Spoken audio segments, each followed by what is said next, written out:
Vos corps, mes chères sœurs, vos corps ne sont pas une autoroute où les véhicules vont passer comme ils veulent.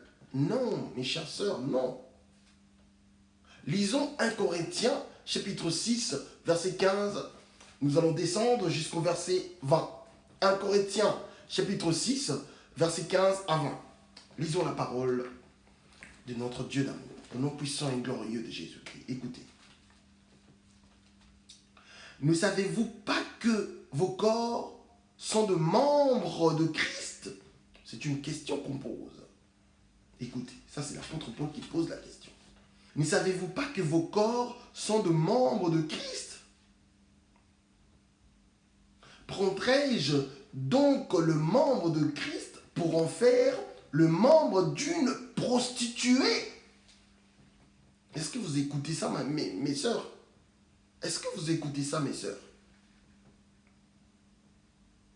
Je reprends. 1 Corinthiens, chapitre 6. Nous allons lire de verset 15 à 20. Nous sommes au verset 15. Ne savez-vous pas que vos corps sont de membres de Christ? Prendrai-je donc le membre de Christ pour en faire le membre d'une prostituée? Mes sœurs, vous avez un enfant, 2, 3, 4, avec 4 ou 5 papas. À part ça, mes chères sœurs, vous continuez toujours de sortir avec d'autres hommes. Mes chères sœurs, est-ce que ça vous arrive un peu de vous poser la question, depuis que vous avez connu votre premier homme jusqu'au jour d'aujourd'hui, vous en êtes où? Est-ce que vous comptez le nombre d'hommes qui vous ont connus? Mais arrivez même à compter. Il faut avoir cette conscience-là. Vous ne pouvez pas utiliser votre corps comme si vous étiez une prostituée. Non. Car votre corps est le membre de Christ. C'est ce que la parole nous dit. Ne savez-vous pas que vos corps sont de membres de Christ? Prendrai-je donc le membre de Christ pour en faire le membre d'une prostituée? Mes chères sœurs, vraiment, tu as 4, 5, 6 enfants, ou voire même plus avec plusieurs papas, et tu n'as toujours pas conscience. Sérieusement? Nous continuons au verset 16. Loin de là, ne savez-vous pas que c'est lui qui s'attache à la prostituée est un seul corps avec elle? Quand vous changez d'homme, même les hommes, quand vous changez de partenaire, mais vous savez combien d'esprits qui rentrent dans vos corps? Le rapport sexuel, et Dieu avait créé le rapport sexuel rien que pour le marié. Parce qu'il sait que c'est en pratique, quand vous le faites, vos esprits se mélangent. C'est quelque chose de spirituel. C'est pour cela que vous voyez, il y a beaucoup d'occultistes, ils utilisent le sexe pour détruire la vie de plusieurs femmes.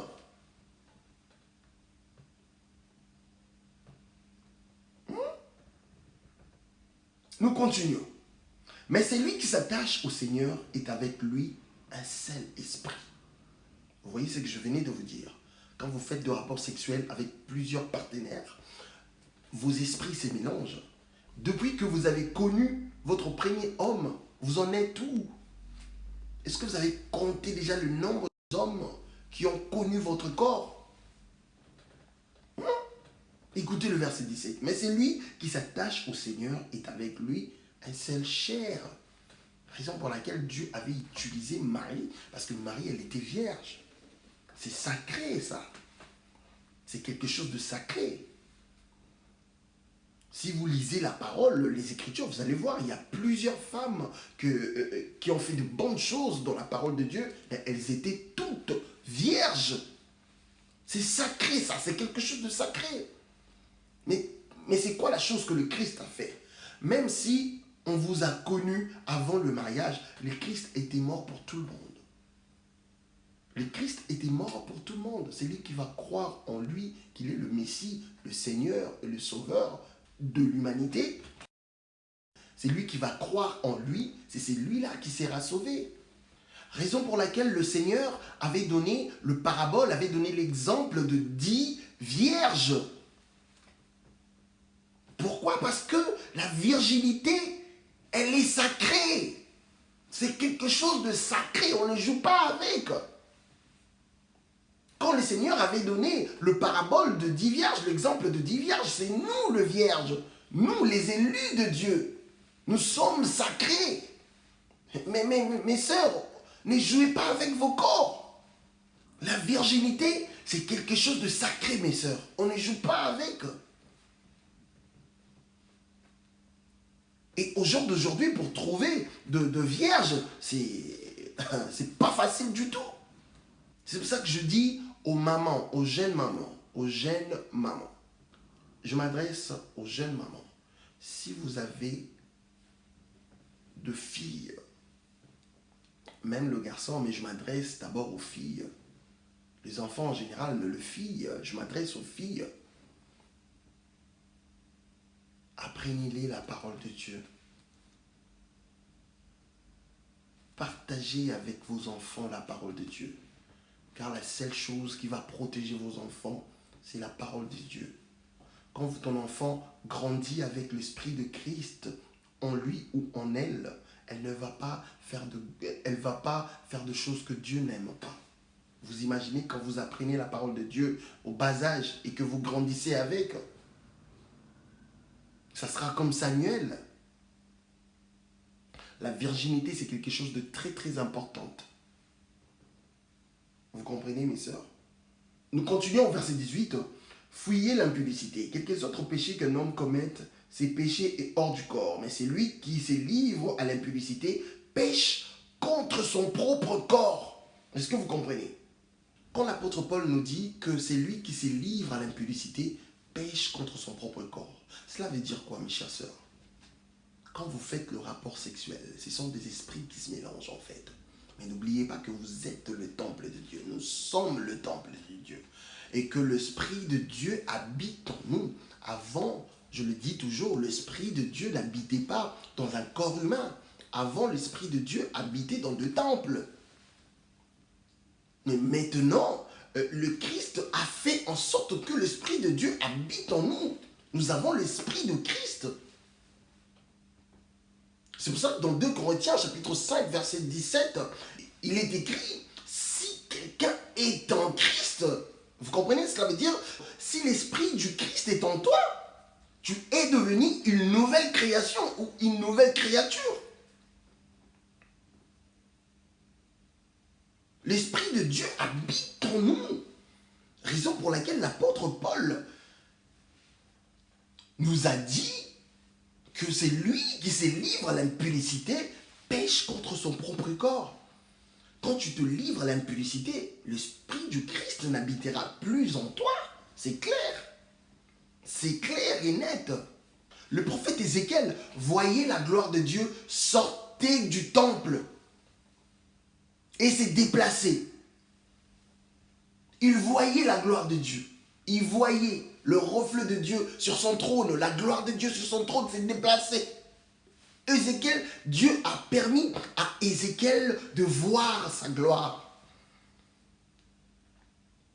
Donc l'Esprit de Dieu habite en nous et l'Esprit de Dieu peut sortir aussi en nous quand nous nous livrons dans l'impudicité. C'est lui qui se livre à l'impudicité, pêche contre son propre corps. Cela veut dire, quand tu te livres à l'impudicité, cela veut dire que tu pêches contre le temple de Dieu, qui est ton corps. Et l'Esprit de Dieu ne va plus habiter en toi. Imagine maintenant que l'Esprit de Dieu sort de ton corps. Qu'est-ce que les noms qui vont te faire? Qu'est-ce que les noms qui vont te faire? Maintenant, l'Esprit de Dieu qui t'est protégé sort de ton corps maintenant. Toute personne qui se livre à l'impudicité, fornication, adultère, la prostitution, ainsi de suite, sachez-le bien que vous péchez contre vos propres corps. Et l'Esprit de Dieu ne va plus habiter en vous. C'est grave. Imagine que l'Esprit de Dieu n'habite plus en vous. Qu'est-ce que les Ndoki vont vous faire? Qu'est-ce que les Ndoki vont vous faire? Ne jouez pas avec vos corps, mes sœurs. Non, ne jouez pas avec vos corps. Nous sommes le temple de Dieu, l'Esprit de Dieu habite en nous. Nous continuons au verset 19. Ne savez-vous pas que votre corps est le temple du Saint-Esprit qui est en vous, que vous avez reçu de Dieu et que vous ne vous appartenez point de vous-même? Vous comprenez? Pour finir, car vous avez été rachetés à un grand prix. Glorifiez donc Dieu dans votre corps et dans votre esprit qui appartiennent à Dieu. Oh, j'aime ces versets. Est-ce que vous avez écouté? Glorifiez donc Dieu dans votre corps et dans votre esprit. On ne peut pas jouer avec nos corps, car nous ne nous appartenons pas à nous-mêmes. Pourquoi? Parce que notre corps, mais c'est le temple de Dieu. C'est là où l'Esprit de Dieu habite. L'Esprit de Dieu ne peut pas habiter là où c'est sale. Non, Dieu est propre, Dieu est saint. Mes chères sœurs, marchez dans la crainte de Dieu.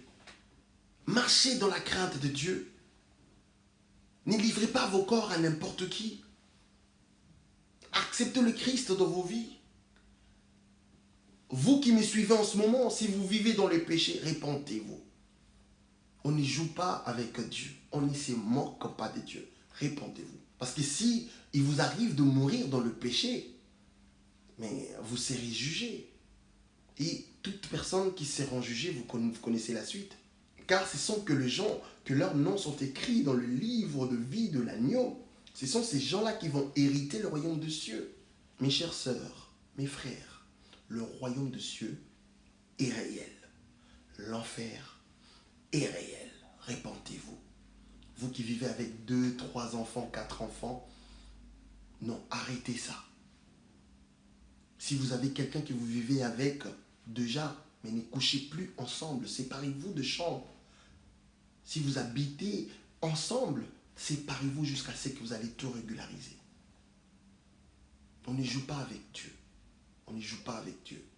Lisons encore 1 Corinthiens chapitre 7, verset 2. 1 Corinthiens chapitre 7, verset 2. Écoutez.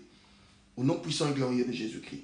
Toutefois, pour éviter l'impudicité, que chacun ait sa femme et que chaque femme ait son mari. Toutefois, pour éviter l'impudicité, que chacun ait sa femme et que chaque femme ait son mari. La femme n'a pas été créée pour rester seule durant toute sa vie ou pour coucher avec 10 hommes, 20, 30. Il y a des filles qui ont couché, elles ne vont même pas compter, même 70 hommes.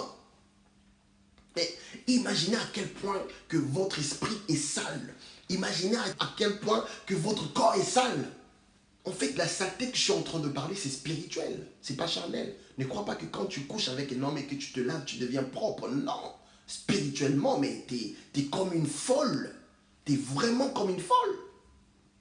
Raison pour laquelle Dieu, le créateur de toutes choses, avait établi le mariage. Pour que l'homme et la femme vivent ensemble. Pour ne pas tomber dans la fornication. Dieu est vérité.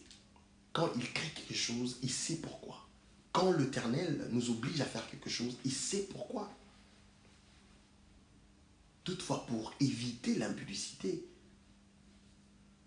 il faut se marier. Il faut que chaque homme ait sa femme et chaque femme ait son mari.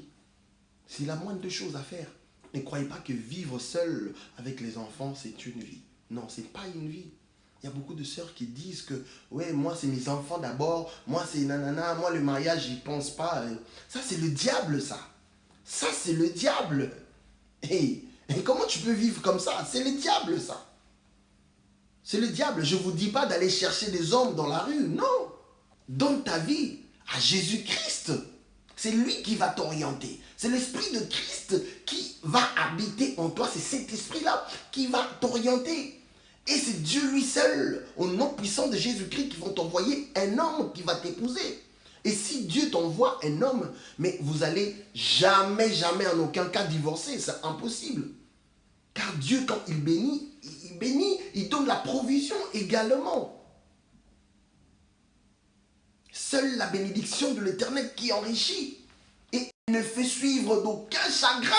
Oh, mes sœurs, donnez votre vie en Christ. Ne vivez pas selon le mode du monde, non.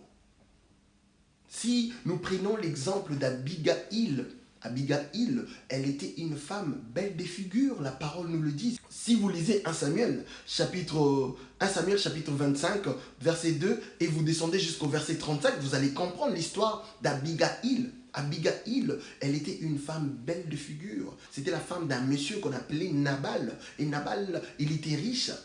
Il avait de milliers de moutons et de milliers de chèvres. Et David, avant qu'il devienne roi, avait sécurisé le troupeau de Nabal. Et quand David avait envoyé ses serviteurs pour aller juste demander de quoi à manger à Nabal, Nabal avait ignoré David. Et David était furieux. Il avait rassemblé 400 hommes pour aller détruire tout ce qui appartenait à Nabal. Mais quelle était la réaction d'Abigaïl quand elle avait appris tout ça? C'était quoi sa réaction? Parce que nous sommes presque à la fin, lisons 1 Samuel chapitre 25, nous allons lire le verset 2 et nous allons aller juste directement au verset 18. Et vous allez comprendre la réaction d'Abigaïl, au nom puissant et glorieux de Jésus-Christ. Il y avait à Maon un homme fort riche, possédant de biens à Carmel. Il avait 3000 brebis et 1000 chèvres, et il s'est trouvé à Carmel pour la tonte de ses brebis. Allons au verset 3 aussi. Le nom de cet homme était Nabal, et sa femme s'appelait Abigail. C'était une femme de bon sens, vous voyez, bon sens. Donc cela veut dire que c'était une femme qui se comporte bien, une femme soumise, une femme que tout le monde appréciait, une femme de grand cœur. Elle était une femme de bon sens. Ils ont généralisé par rapport à sa conduite. Mais écoutez encore, ce n'est pas ça la fin. Écoutez, et belle de figure. Est-ce que vous comprenez, mes sœurs? Elle était belle de figure. Mais quand on parle de la beauté, mais vraiment belle, de la façon dont Dieu l'a créée. Elle ne mettait pas de faux cheveux, de cheveux artificiels. Elle ne mettait pas de sourcils jusque-là, des ongles comme Jézabel, de maquillage comme... Non. Vous voyez, mes sœurs, elle était belle de figure, mais elle s'est comportée aussi bien. Parce qu'il y a d'autres femmes, elles croient parce qu'elle est claire de peau, elle est belle, et elle rajoute de faux cheveux, de faux nanana. Même si elle a 5-6 enfants, elle arrivera toujours à trouver de mari. Oui, vous allez trouver un mari, il n'y a pas de souci. Vous savez, mes chères sœurs, trouver un homme, c'est quelque chose de très simple. Trouver aussi un mari, c'est quelque chose de facile aussi. Parce que nous voyons, il y a beaucoup de gens qui se marient. Après 6 mois, 2 ans, 3 ans, ils divorcent. Mais trouver un bon mari, je précise, mais trouver un bon mari, ce n'est pas donné à tout le monde. Car c'est Dieu qui envoie un bon mari. Et car c'est toujours Dieu qui envoie aux hommes une bonne femme. La parole nous dit, celui qui trouve une femme trouve le bonheur. Nous faisons allusion à la bonne femme, à une femme qui est de bon sens. Comme la parole nous le dit, quand Dieu va vous envoyer un homme ou une femme à épouser, ça sera quelqu'un de bon sens. Qu'est-ce qu'Abigaïl a fait pour finir, parce que nous sommes déjà à la fin. Écoutez, verset 18, 1 Samuel chapitre 25, nous sommes au verset 18. Abigaïl prit aussitôt 200 pains, 2 outres de vin, 100 pièces de bétail apprêtées, 5 mesures de grains rôtis, 100 masses de raisins secs et 200 de figues sèches. Elle le mit sur 2 ânes et elle dit à ses serviteurs, verset 19, « Passez devant moi, je vais vous suivre. » Elle dit rien à Nabal, son mari. Verset 20, « Montez sur un âne. » Au verset 20, elle descendit la montagne par un chemin couvert et voici David et ses gens descendaient en face d'elle, en sorte qu'elle le racontera. Vous voyez, le roi David était, bon, il n'était pas encore roi à cette époque-là, David était déjà en route. il descendait pour exterminer Nabal et toute sa famille et tous ses biens aussi. Mais est-ce que vous avez vu la réaction? Est-ce que vous avez écouté la réaction d'Abigail? Après Abigail, elle était devenue femme de David, du roi David, parce que Nabal était mort. Mes chers sœurs, il faut se comporter comme ça. Vous voyez? Abigail avait un mauvais mari. Mais elle, c'était une personne de bon sens, belle de figure. Et elle craignait Dieu. Une femme qui craint Dieu, c'est une femme qui sera louée. Proverbe chapitre 31, verset 30.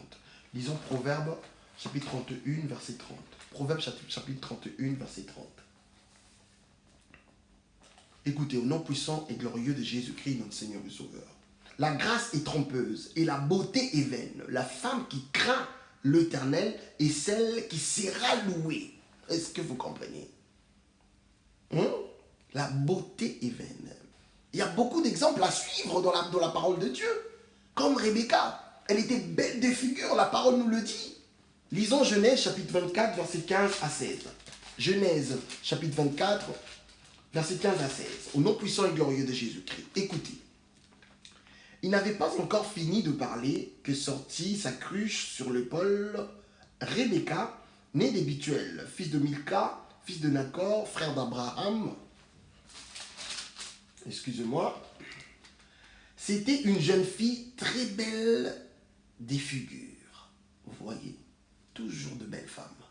Naturelles, hein? Pas de femmes artificielles, avec des ongles, des cils, des sourcils, des faux cheveux. Non. Belle de figure, naturelle. Elle était belle naturellement. Quand on dit qu'elle était belle de figure, cela veut dire c'est la façon dont le Créateur l'a créée. Elle n'avait pas de faux cheveux, non. Et elle n'avait pas non plus d'enfants. 3, 4, 5, 6 enfants. Ou un enfant, non. Elle était vierge. Vous comprenez? On continue. Elle était vierge et aucun homme ne l'avait connue. Elle descendit la source, remplit sa criche et remonta. Vous voyez? Elle était belle de figure. En plus de cela, elle était vierge. La virginité, c'est quelque chose de sacré, mes sœurs. Même si vous avez déjà eu des enfants, acceptez le Christ dans vos vies. Vous allez devenir vierge spirituellement. C'est pour ça que j'avais dit, les conséquences, Dieu pardonne nos péchés. Mais les conséquences, ça nous suit toujours. Est-ce que vous comprenez, mes sœurs? La virginité, c'est quelque chose de sacré. Même si vous n'êtes plus vierge, le Christ était mort pour que nos péchés soient pardonnés. Donnez vos vies en Christ. Donnez-vous en Christ. Accepte le Christ comme ton Seigneur et Sauveur et tu seras sauvé. Car nous sommes tous de vierges spirituellement. C'est pour ça que je dis, même si le Dieu Tout-Puissant, au nom de Jésus-Christ, nous pardonne nos péchés, mais les conséquences nous suivent toujours. Homme qui t'a connu, c'est celui-là qui a fait en sorte que ta virginité soit brisée.